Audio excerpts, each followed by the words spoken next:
So I'm sprinting up the road barefoot, and this young man is running ahead of me, sprinting up the road as well. I'm hollering out to whomever is within earshot that this fellow had stolen my iPhone. Why did you chase after him? I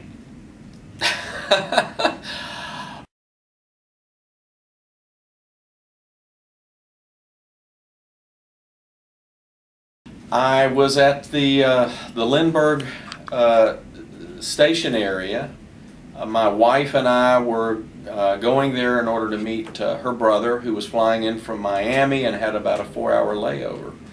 So we thought that Taco Mac at Lindbergh Station would be a great place to meet because he could ride MARTA and easily get there, and my wife and I could get there. So I was going to be leaving from that lunch to head up to North Georgia for a bicycle race the next day. So my wife and I came in separate cars, and I arrived before she did, and so I was standing out on the sidewalk on Lindbergh Lane and waiting for my wife to come, and I pulled out my cell phone, my iPhone, and was going through email. And suddenly a hand appeared over my shoulder and snatched the iPhone out of my hand. And I remember thinking, my initial thought was, a friend of mine has just come up behind me and is playing a joke on me. But then this young man was running up the road with my iPhone. And when it registered what had happened, I just instinctively kicked off my Crocs and took off up the road to get my phone back. And he wasn't gaining on me, I wasn't closing on him, but I was keeping up with him. And my wife drove in from Sidney Marcus Boulevard at that point and was driving down Lindbergh Lane. And she sees me running in the opposite direction past her, and she rolls down her window with this look on her face, and I yelled, "I'm chasing this guy, turn around." And I continued after the young man and was yelling at him to stop.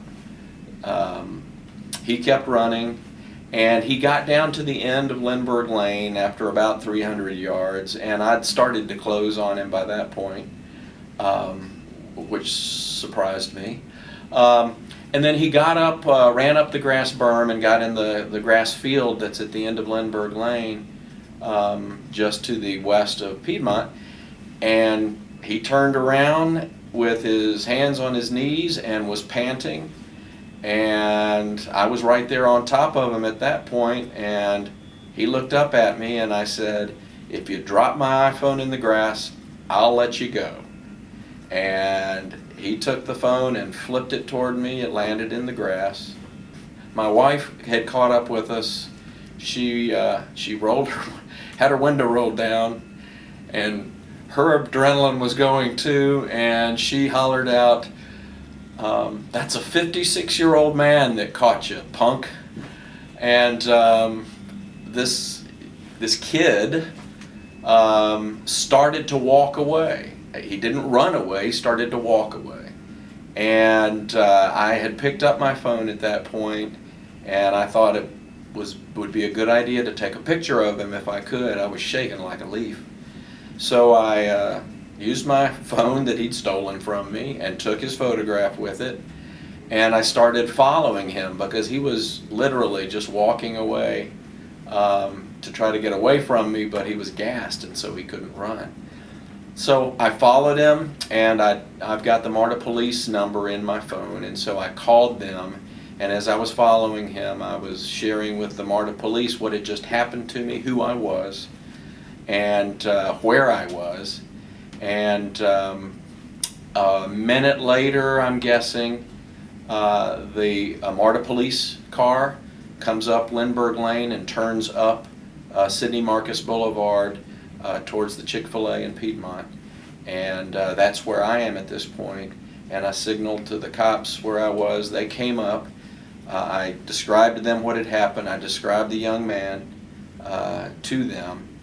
And then they and I saw someone else standing up at the corner of Piedmont and Sidney Marcus Boulevard who saw what had transpired maybe, but he knew who we were looking for because he was signaling, "Come on up," and pointing down Piedmont. So the MARTA police officers took off in their car, and I turned around at that point and started walking back to find my wife, who had been parking her car. So as I was approaching my wife, she had my Crocs in her hands, and then the police car comes back with one police officer in it who said they had caught somebody and would I come along and identify the person that they had apprehended.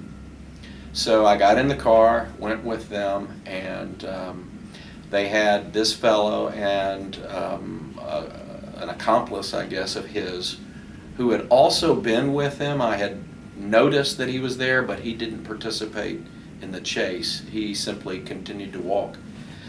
So that's a long story to get to the point where I identified both of them to the police officers, and they drove me back to the precinct, MARTA Police Precinct at Lindbergh, where I began to fill out the police report. It's a written report.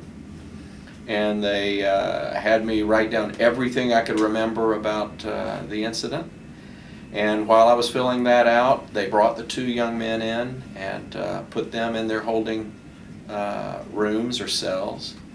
And I finished doing the paperwork, and at that point I said, I'm going to go have lunch with my wife and my brother-in-law. So I went to have lunch. The police came into the restaurant a little bit later and said, we need you to fill out a little bit more on the report. And then they came and got me when we had finished lunch and said, a detective would like to chat with you. So I went back and chatted with the detective. And at that point, that was it for that incident. I said goodbye to my wife and my brother-in-law and got in my car to head up to Clayton, Georgia for my bike race. And as I was driving up to Clayton, and the adrenaline had drained out of my system, I began to think about this young man and his friend. I learned that they were 16. I know that our jails and our prisons are filled with African American boys and men, and I know that it costs society so much more to warehouse individuals than it does to educate them and train them for jobs. And I decided at that point, also based upon my experience with Leadership Atlanta and really coming to understand a lot of the issues we're faced with here in Atlanta, that if there was any way that this could become a positive experience or a life-changing experience for these young men, I owed it to myself and to them to explore whether or not that was the case. So I called the MARTA police and I let them know that I wanted to be kept in the loop as they're processed through the criminal justice system here, and I'd like to learn what their history was, and I'd like to know if they were still in school. I'd like to know if they're reading at grade level. Anything I could learn that would help me assess what I might be able to do to point out to these folks, these fellows, that they're at a fork in the road and they've got a choice to make, and maybe something good will come from it. All it's going to cost me is a little bit of my time. What it'll cost them is the rest of their lives, perhaps, and that's a good trade-off. So that's what happened to me this past Saturday. It's what went through my mind, and where I am right now. What I have learned late last night, Assistant Chief of Police Dorsey at the MARTA Police Department gave me a call at home and let me know that the fellow who had stolen my iPhone did not have any criminal history, so he was a good candidate for some sort of a diversion program, and he promised that I would be kept in the loop so that I might have an opportunity to let him know that I'm rooting for him. So that's pretty much how things stand. So why did you chase after him?